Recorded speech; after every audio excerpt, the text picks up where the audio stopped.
Good afternoon, everyone. The Secretary General is currently near Geneva, Switzerland, where he is meeting with his special and personal representatives and envoys. Following these meetings, he will return to New York and has canceled his planned trip to Davos due to a bad cold. On Saturday, the Secretary General was in London, where he addressed a special commemoration of the 80th anniversary of the first meeting of the General Assembly. The event, organized by the UN Association of the UK, took place in Methodist Central Hall, the very place where the first meeting was held. In his remarks, he said that we must ensure full respect for international law and defend multilateralism and strengthen it for our times. Mr. Guterres pushed for reform of the UN system to reflect the world of 2026 and not 1946. He said, as global centers of power shift, we have the potential to build a future that is either more fair or more unstable. He added that it is manifestly in the interests of those who hold the most power to be on the front lines of reform. He warned that those trying to cling to privileges today risk paying the price tomorrow. As we move forward in a moment when the values of multilateralism are being chipped away, he said, it is up to us in our capacity as professionals, as voters, and as members of civil society to take a stand. Later that day, the Secretary General was hosted by the UK Foreign Secretary, Yvette Cooper, for a working lunch, during which they discussed a wide range of issues, including Ukraine, Sudan, and UN reform. Turning to the Gaza Strip, the Office for the Coordination of Humanitarian Affairs says that the ceasefire agreement, which has crossed the 100-day mark, must hold so that more civilian lives can be saved. As we have been telling you, the scale-up of humanitarian work continues to be held back by restrictions and impediments, with recent harsh weather also setting back some of the progress. In a statement issued today, the World Food Programme warned of how fragile the situation remains, even as the agency reaches more than 1 million people every month through food parcels, bread bundles, hot meals, and school meals, making real progress in pushing back famine. WFP called for additional safe humanitarian corridors from Egypt and Jordan and along the Saladin Road inside Gaza to increase volumes and reduce insecurity. Yesterday, our colleagues from the World Health Organization, UNICEF, and the UN Relief and Works Agency launched the second round of a routine immunization catch-up campaign, together with our partners and in collaboration with the Ministry of Health. This round will run until next Thursday and aims to further protect children under 3 from vaccine-preventable diseases. The campaign is being delivered by 170 teams at nearly 130 health facilities, with 7 mobile teams deployed to hard-to-reach areas. A third and final round is planned for April 2026. Turning to the West Bank, OCHA says Israeli forces have placed an estimated 25,000 Palestinians under curfew in parts of the Israeli-controlled H2 area of Hebron City, as they launched a large-scale operation today. Initial reports point to a heavy deployment of military vehicles and snipers on rooftops, as well as the closure of 6 internal roads. As a result, 4 bakeries have been forced to suspend their operations, and 2 shops where about 4,000 people regularly obtain essential supplies through UN's issued vouchers remain closed. Education in more than a dozen schools has also been suspended, affecting thousands of students. OCHA adds that the area has been affected by a major electricity cut since the weekend, following damage to a local power station. With a curfew now in place, efforts are underway to allow technicians into the area to restore electricity. Steps are also being taken to facilitate emergency medical evacuations and for students to attend school online where possible. Meanwhile, families are confined to their homes, making it difficult for them to obtain food, medicine, and other essential supplies. From Syria, OCHA is telling us that we and our partners continue to provide humanitarian aid following recent clashes in Aleppo, Raqqa, Deir ez-Zor, and Al-Hasakeh governorates. In Deir ez-Zor city, public services have been suspended and key transport routes temporarily closed, cutting civilians off from education and healthcare. In Raqqa, damage to critical infrastructure has curtailed access between neighborhoods and disrupted the main water supply. People continue to flee the cities of Raqqa and Tabqa, as well as Thawra, towards Al-Hasakeh and Kamishli governorates. Hundreds of families remain unable to leave Tabqa and are sheltering in public facilities. Newly displaced families are facing harsh winter conditions, as well as acute shortages of food, shelter, tents, and heating fuel. We and our partners continue to respond where we have access and are providing trauma care, water and hygiene support, as well as psychosocial support. Humanitarians are also conducting assessments and continuing to call for sustained, safe humanitarian access. From Ukraine, the Office for the Coordination of Humanitarian Affairs tells us that over the weekend, attacks on energy infrastructure continued amid freezing temperatures. Between January 16th and today, authorities reported at least 9 civilians were killed and more than 50 injured across multiple regions. Strikes further damaged energy infrastructure, leading to widespread power outages, including in Russian-occupied parts of Zaporizhia and Kherson. Nationwide scheduled power outages continue as temperatures have dropped to around negative 20 degrees Celsius. In frontline areas, attacks have also driven more people from their homes. More than 1,300 people, including 170 children, were evacuated from the Donetsk region in the past 4 days. Across Ukraine, we and our partners continue providing support, including hot meals, winter clothing, psychological help, and other assistance at warm-up tents.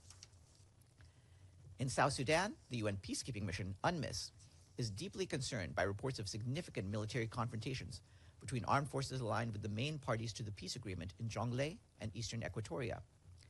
This surge in conflict, which includes aerial bombardments of civilian areas, comes in the aftermath of efforts to diverge from the peace framework established by the revitalized peace agreement. The mission urges South Sudan's leaders to immediately cease hostilities, de-escalate tensions, and to advance reconciliation and peace through inclusive dialogue under the framework of the peace agreement. Strong leadership and decisive, consensus-based action is needed now, more than ever, to prevent the current crisis from deepening and to ensure that the peace and prosperity so deserved by the people of South Sudan is finally delivered, the mission added. And on the humanitarian side, our colleagues at the Office for the Coordination of Humanitarian Affairs warned that an already dire humanitarian crisis marked by food insecurity, disease outbreaks, and the impact of catastrophic floods is worsening following renewed fighting in Jonglei State over the past week. Since late last month, more than 180,000 people, mostly women, children, and older people, have been forced to flee their homes in Jonglei, according to the government. Many have sought refuge in remote areas, while others have fled to neighboring states. As humanitarian needs continue to rise, already overstretched operations are under increasing strain. At least 4 health facilities have been looted, leaving more than 100,000 people without access to essential services. Restrictions on movement by air, river, and road in several areas have obstructed the delivery of life-saving assistance. While several humanitarian organizations have temporarily relocated staff, around 15 non-governmental organizations continue to be present in the area. We and our partners are engaging with local authorities to ensure the protection of civilians and aid workers, as well as to secure safe, unhindered humanitarian access to people in need. From Mozambique, our OCHA colleagues tell us that more than 500,000 people have been affected by recent floods in southern and central provinces. Heavy rains since mid-December have caused widespread flooding in the provinces of Gaza, Maputo, and Sofala. Authorities report that more than 510,000 people have been affected so far, with major damage to health facilities and roads. Nearly 5,000 kilometers of roads have sustained damage across 9 provinces of Mozambique, with the main road connecting the capital, Maputo, to the rest of the country now inaccessible. Supply chain lines are significantly disrupted, and authorities report the loss of more than 27,000 heads of livestock. The government is leading the response. On Saturday, it formally requested UN support for search and rescue operations, preventative evacuations, damage assessment, and the provision of temporary shelters. Evacuations continue, and 50 temporary accommodation centers nationwide are hosting more than 50,000 people. We and our partners are scaling up life-saving assistance, focusing on easing overcrowding in accommodation centers, particularly in Gaza province, as assessments continue in hard-to-reach areas. Additional funding is urgently needed to sustain the humanitarian response. Meanwhile, OCHA is engaging with countries across southern Africa, including Mozambique, South Africa, Zimbabwe, Malawi, Zambia, Tanzania, Botswana, Lesotho, and Eswatini, which are also experiencing severe flooding. Our human rights colleagues say that while the overall global trend continues to move towards universal abolition of the death penalty, last year the world has witnessed a sharp increase in the number of executions. The Office for the High Commissioner for Human Rights says that the global increase is driven in particular by a growing number of executions for drug-related offenses not involving intentional killing. Our colleagues also point out that several states took encouraging steps in 2025, including by reducing the number of offenses punishable by death. In a statement, the High Commissioner, Volker Turk, reiterated his call for all states that retain the death penalty to establish an immediate moratorium on executions, commute all existing death sentences, and move towards full abolition. I want to flag that starting today and until the 30th of January, we are hosting the Contingent-Owned Equipment Working Group here at UN headquarters. This meeting of member states reviews policies on equipment and services in support of uniformed personnel deployed to peacekeeping missions. And as you can imagine, the goal is to ensure that operations remain effective, safe, and cost-efficient. The working group is chaired by Major General Silver Moses Kayemba of Uganda, and their discussions will address innovative proposals from counter-drone systems and modular hospitals to advancing monitoring technologies. All of this with the aim of enhancing safety, transparency, and cost-effectiveness, including rates of reimbursement for equipment based on utilization indicators. The proposals recommended from this meeting will shape peacekeeping capabilities for the next 3 years, when the next contingent-owned working group meeting is scheduled. Tomorrow, our guest will be Kaveh Madani, director of the UN University's Institute for Water, Environment, and Health, and lead author of the report entitled Global Water Bankruptcy, Living Beyond Our Hydrological Means in the Post-Crisis Era. And he will be here to speak to you about that report. And last, we would like to say thank you to our friends in Bridgetown and Amsterdam for their full payments to the regular budget. The payments from Barbados and the Netherlands bring the number of member states on the honor roll to 17. Yes, Deji.